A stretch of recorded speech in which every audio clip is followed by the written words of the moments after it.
Good morning, students. I hope you all are well. Let's continue our chapter, the making of national movement. In previous classes, we discussed about the formation of Congress. Congress, Indian National Congress, which was founded in 1885 by the efforts of A.O. Hume. It was given as it was an opportunity given by the Britishers to the Indians through which they can resolve those matters which creates the problem for the British Empire.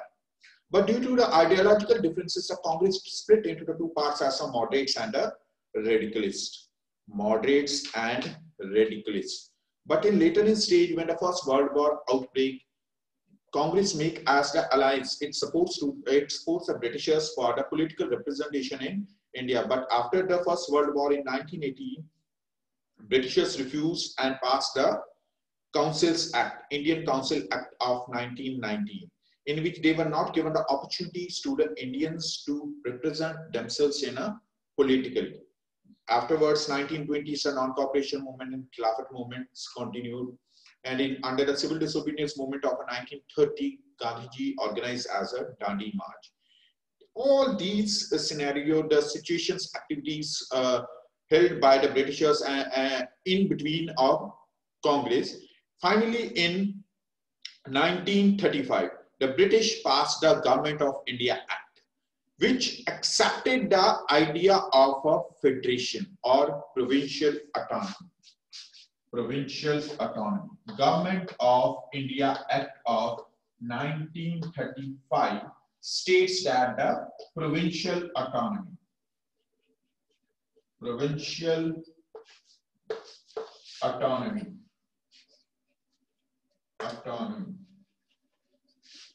In which a political representation, that was a demand which was raised by the Congress from the early years to the 1935, it was accomplished.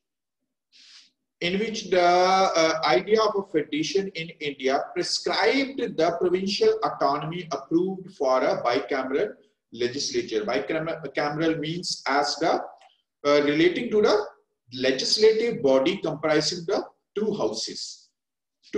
houses, bicameral legislative. For example, in a parliament, there are two houses are there, Lok Sabha and Raj Sabha. Clear? But the Britishers, they were given as a provincial autonomy, not all over the India, only in 11 provinces of India. Out of the total 562 provinces, 11 provinces, they allowed the elections. Elections held, and in such elections, the Indians, Congress party, it can contest in such elections. And proposed and setting up of a federal court to settle the disputes between the central and provincial governments. However, the act did not satisfy any of the important objectives of the Indian national movement. So afterwards, in the 1935, Second World War outbreak in 1939. Second World War, which run in between of 1939 to 1945. Under this era, Britishers, they emphasized over the war front to safeguard their position in European countries. It was an opportunity, golden opportunity for the Indians to increase their struggle for the freedom to the nationalist ideals. On 8th August 1942, the All India Congress Committee met in Bombay and passed the historic Quit India Resolution. Quit India Resolution. It was a pass in an All India Congress Committee. Quit India Resolution. It proposed a mass struggle on the widest possible scale under Mahatma Gandhi. Gandhiji gave his mantra, do or die. Do or die.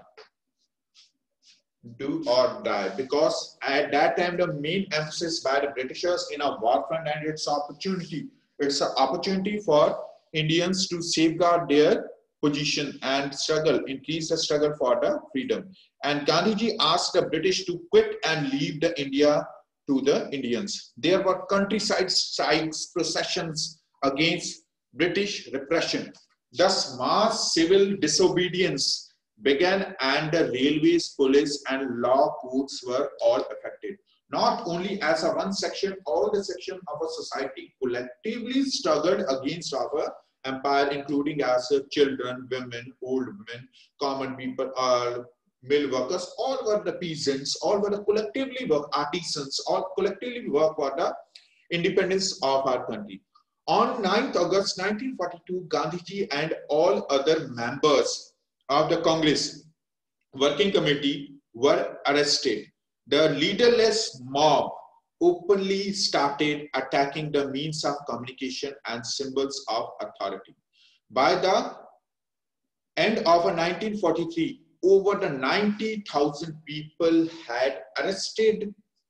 had been arrested and around the 1,000 were killed in police firing and lathi charge. The Quit India movement demonstrated the depth of nationalist feeling in the country, the capacity for struggle and sense of sacrifice among the Indian people. It was now clear that the transfer of power to an independent India was around the corner.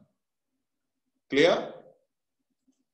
When such events, these were continued in India through the Quit India movement and earlier than the civil disobedience movement and a non-cooperation movement. In 1928, Hindustan Socialist Republican Party, this was the made by the revolutionary leaders like as a Chandrasekhar Azad. It was founded as a Hindustan Socialist Republican Party with support of Bhagat Singh and Batukeshwar Dutt. They were founded that party, and through the revolutionary activities, they organized many of the events against of the killing of Lala Lajpat Rai, which was killed on that issue of Simon Commission, Sir John Simon Commission, which was boycotted by Lala Lajpat Rai, and against of this agitation, Britishers they lathi charge under this event of Lala Lajpat Rai killed. Against of this incident, Bhagat Singh and their allies, they took that revenge by killing of Saunders. So revolutionary activities, these were also continued under this era. Clear? In the year of 1946, government passed a cabinet mission. Cabinet mission of 1946. In 1946, a British Prime Minister Clement Attlee,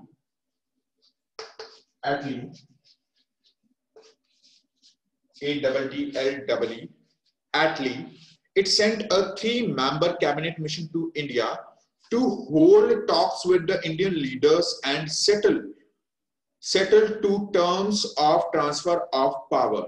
It means as a discussion related with the independence of country, transfer of power from a British control towards the authority, some particular authority, and settle the terms of transfer of power. The mission consisted of the Lord Patrick Lawrence, Sir Stafford Cripps, and A.V. Alexander. The cabinet mission proposed that India be a federation consisting of provinces of British India and princely states. Those areas which were directly managed by the Britishers or either by the princely states. All these areas are consisting, including under the federation. A constituent assembly consisting of the 389 members be formed. Formation of a constituent assembly consisting of 389 members be formed to draft the Constitution of India. It was framed in 1946.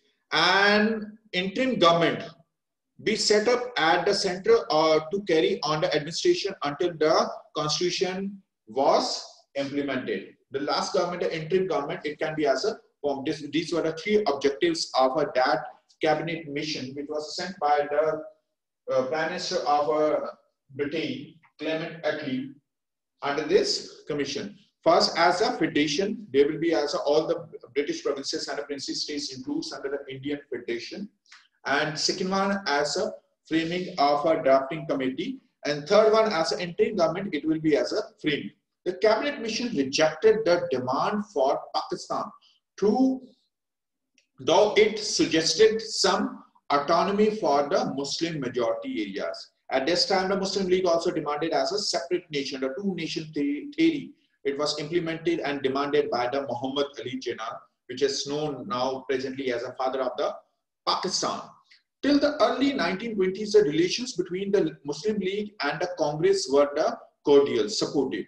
But they began to have the serious differences in the 1930s when the Muslim League at its Lahore session in 1940 passed a resolution calling for a separate state in Muslim majority areas. Their relations reached the lowest level, led by the Muhammad Ali Jinnah, M.A. Jinnah. The Muslim League articulated the two-nation theory. According to this theory, the Hindus and the Muslims were not merely two separate religious communities, but were also culturally and racially different. In accordance with the cabinet mission plan, elections were held in July 1946. The Congress won with an overwhelming majority, while the Muslim League boycotted the elections and observed 16 August 1946 as Direct Action Day. Hindu-Muslim riots broke out in Calcutta, Bengal, killing the thousands of people. Riots spread to other parts of the country. In September 1946, an interim government headed by Nehru was formed by the Congress. The Muslim League joined the interim government, but both parties could no longer coexist.